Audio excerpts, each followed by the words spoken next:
Buenos días. Hoy vamos a hablar de la estabilización dinámica de la mirada y lo vamos a hacer a través de dos artículos que se han presentado recientemente en los que creo que hay algo de implicación clínica y me gustaría comentároslos a todos. Bien,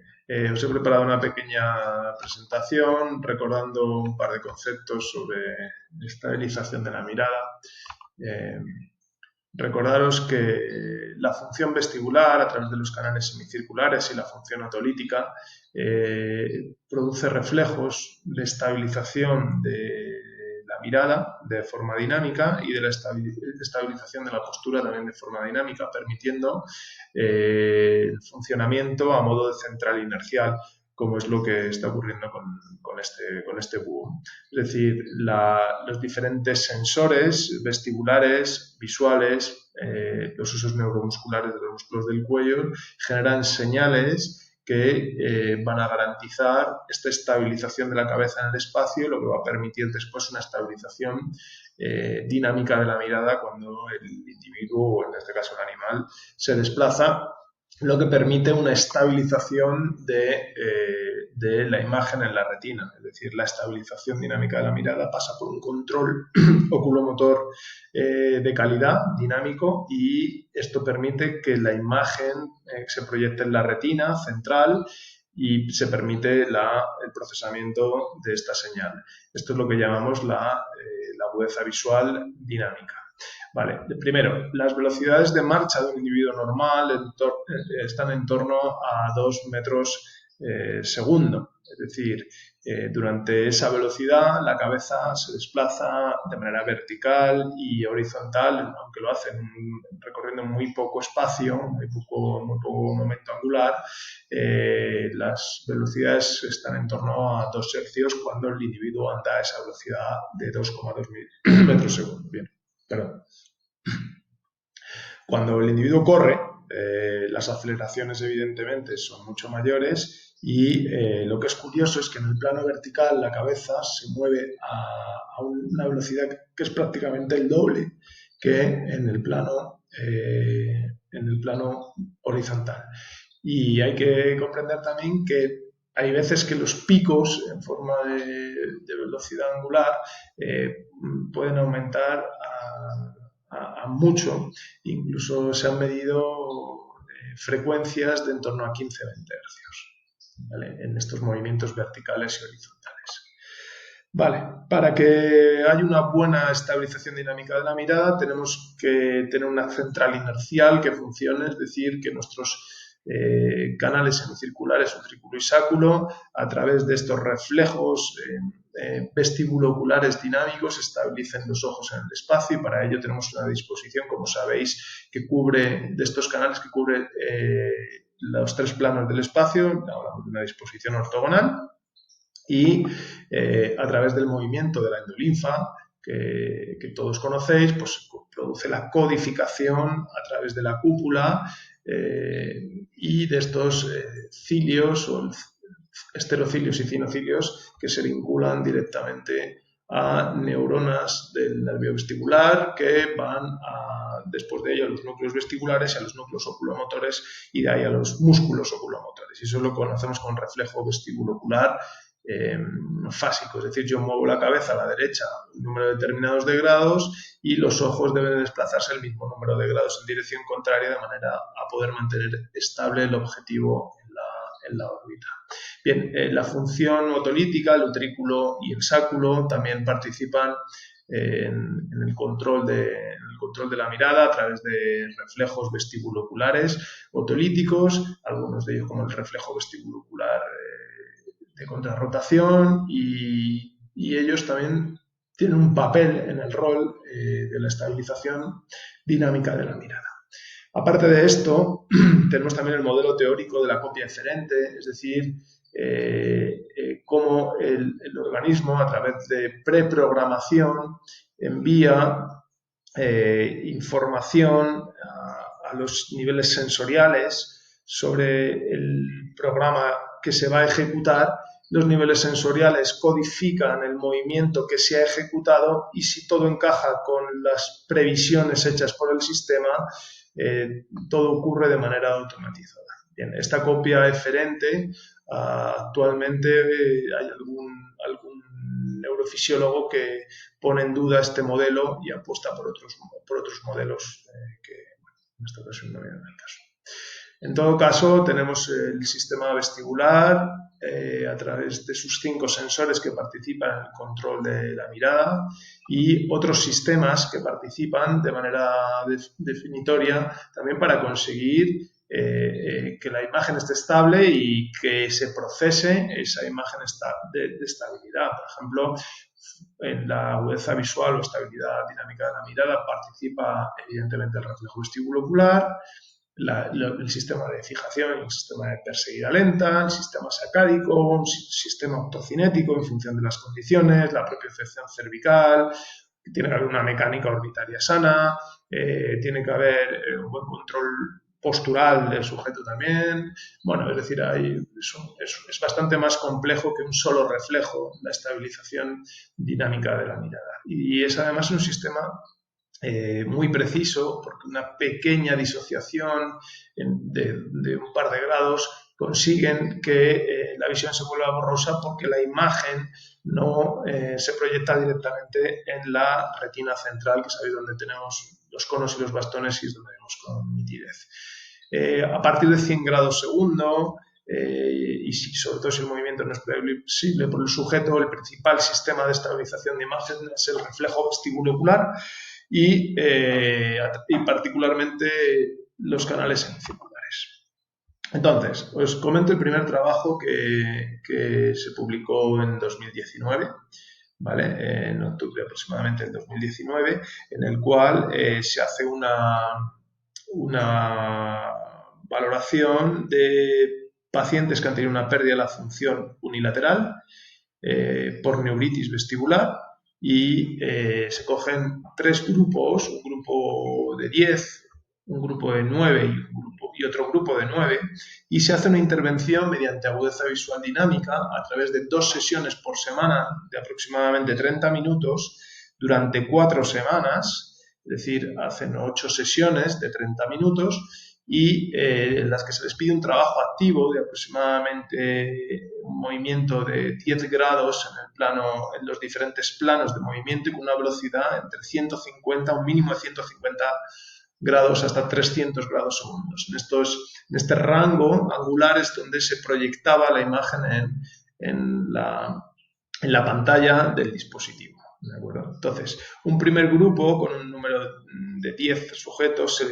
se hace una intervención pronta, es decir, 15 días, menos de 15 días tras la pérdida de la función unilateral.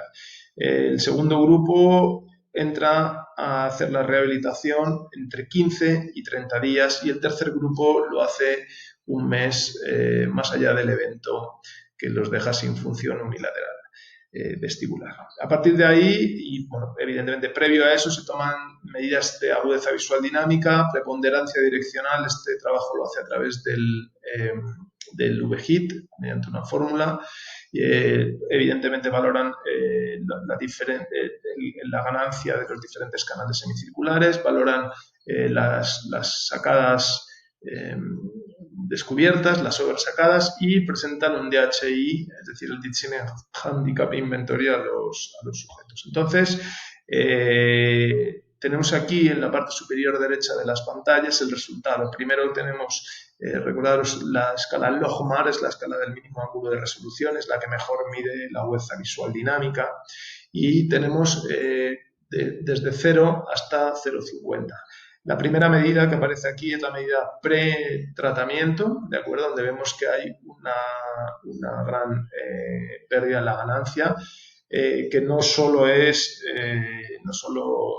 decir, evalúa tenemos los 3 canales aquí, el posterior, el anterior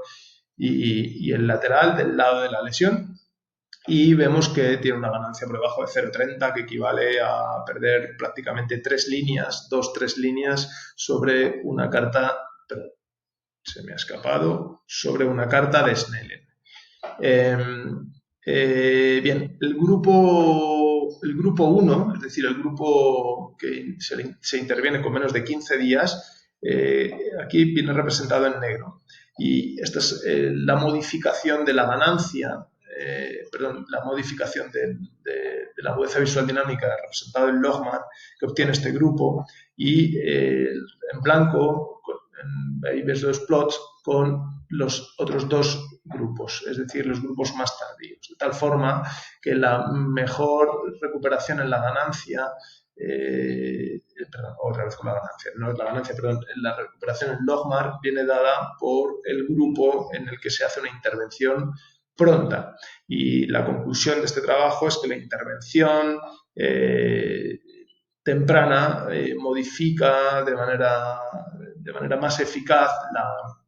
la agudeza visual dinámica. Aparte de la agudeza visual dinámica, la percepción de los sujetos, aquí lo tenéis a la izquierda del gráfico del que estábamos hablando ahora mismo, a través del DHI, de este cuestionario, pues vemos que mejora claramente más, y es estadísticamente significativo, aquí lo tenemos marcado con el asterisco, con respecto al grupo de intervención Bien, que la conclusión que debemos de sacar de este artículo es que una intervención pronta mejora las posibilidades del sujeto de recuperar su agudeza visual dinámica en términos de calidad. Así que ya sabéis que esto es lo que la ciencia nos recomienda de este trabajo francés en el cual hay un fisioterapeuta dentro de él. Por otro lado, y otro trabajo también hecho por fisioterapeutas, en este caso es un trabajo de un equipo de Baltimore,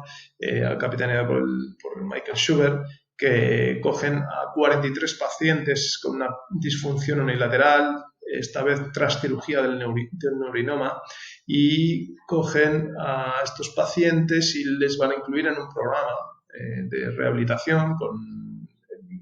agudeza visual dinámica y ejercicio de control postural domiciliarios, pero con un control semanal de estos sujetos y con unas tarjetas de fidelización que el sujeto debe ir realizando en su casa para que haya un buen seguimiento, y en cada semana se comprueba si ha conseguido realizar las dificultades exigidas, y a partir de ahí se le va complicando de manera progresiva, tanto en velocidad como en diferentes condiciones sensoriales, los ejercicios de agudeza visual dinámica. De acuerdo, que van a durar durante 5 semanas de manera cotidiana. Se coge también un grupo control con 38 sujetos que se le testa su agudeza visual dinámica, y otro grupo control con 28 sujetos con el que se hará un test del VHIT. Los test que se realizan son VHIT, agudeza visual dinámica. Se realizan también los BEMS, potenciales evocados miogénicos vestibulares, y unas cuantas escalas como el ABC, el DHI, el Time Up and Go, el Dynamic Gait Index y bueno, diferentes escalas pre y evidentemente post. Y este trabajo llega a la conclusión de que la agudeza visual dinámica de estos sujetos ha mejorado claramente. La mejora de la media es del 80%. Sin embargo, esta mejora no se ve representada en el aumento de la ganancia en el VHIT. De hecho, en ninguno de los parámetros medios en el VHIT demuestran cambios, excepto un ligero cambio en la velocidad de las overs sacadas del lado donde ha habido esta pérdida de la función. Es decir, hay una disparidad entre las medidas fisiológicas y las medidas como la agudeza visual dinámica, que serían más prácticamente medidas comportamentales, claro. Pero lo que es relevante en este trabajo, aparte de estos datos, es que los sujetos que mantenían una función otolítica residual eran los que mejor mejoraban su agudeza visual dinámica. Y además había una correlación entre los sujetos, encontraron los investigadores entre los sujetos que mantenían la función utricular con respecto al aumento de la agudeza visual dinámica en el plano horizontal, y los sujetos que mantenían la función sacular residual con respecto a la ganancia en los planos verticales, es decir, conservar parte de la función del sáculo mejoraba la ganancia vertical de la agudeza visual dinámica y así para el utrículo en el plano horizontal, consiguiendo una buena correlación positiva en estos factores. Así que, es decir, cuanto más función otolítica tenga nuestro paciente, más posibilidades de recuperar la función de la agudeza visual dinámica, independientemente de que el reflejo vestibulocular no cambie su ganancia ni ninguno otro de sus parámetros. Y por último, que es un trabajo ya antiguo, que es un trabajo del 2017, recordad que los ejercicios de estabilización de la mirada no solo modifican la agudeza visual dinámica, sino que además producen un aumento en el control postural que ha sido medido en varios trabajos, por lo que son ejercicios que son muy interesantes de instalar en nuestros pacientes y además hay que hacerlo de manera lo más precoz posible. Bueno, muchísimas gracias. Hasta pronto.